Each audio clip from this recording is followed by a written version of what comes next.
নমস্কার বন্ধুরা, মুন্নার রান্নাঘরে আপনাদের সকলকে স্বাগত জানাই। আমি আজকে কাঁচা আমের শরবত আপনাদের সামনে করে দেখাবো, যেটা গরমকালে খেলে শরীরের পক্ষেও খুব ভালো এবং খেতেও খুব ভালো হয়। দেখুন বন্ধুরা, আমি কিভাবে করছি।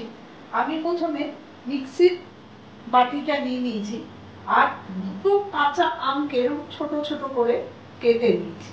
প্রথমে আমি আমের কুচোগুলো মিক্সির জারে দিয়ে দিলাম। তারপরে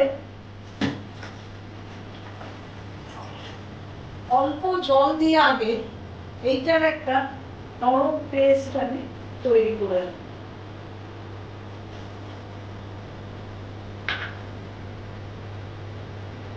আমি এইটা মিক্সিতে ঘুরিয়ে এনেছি এবং একটা মিহি পেস্ট তৈরি করে নিলাম। এবারে আমি এর মধ্যে যেটা দেব সেটা হচ্ছে পরিমাণ মতো নুন দেবো, আর দেবো চিনি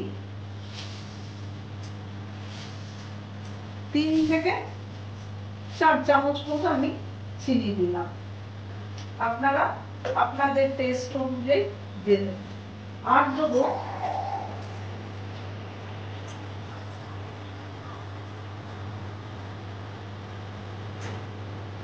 এই গ্লাসের, আমি 2 গ্লাস যেহেতু শরবত বানাবো তাই আমি এই গ্লাসের মাপে জল আমি এর মধ্যে দিয়ে দিলাম। আমি এই মিশ্রণটাকেও মিক্সিতে একবার ঘুরিয়ে দিই। দেখুন বন্ধুরা, আমি ওই জল সমেত আমের যে কাজটা সেটা মিক্সিতে নুন চিনি দিয়ে মিশিয়ে নিলাম। রেডি হয়ে গেল আমার কাঁচা আমের সুন্দর শরবত। বাড়িতে এই গরমে কোনো অতিথি এলেও দিতে পারেন, কিংবা নিজেরাও খেয়ে দেখবেন, খুব ভালো খেতে হয় আর শরীরের পক্ষেও খুব ভালো। ওপরে আমি একটুখানি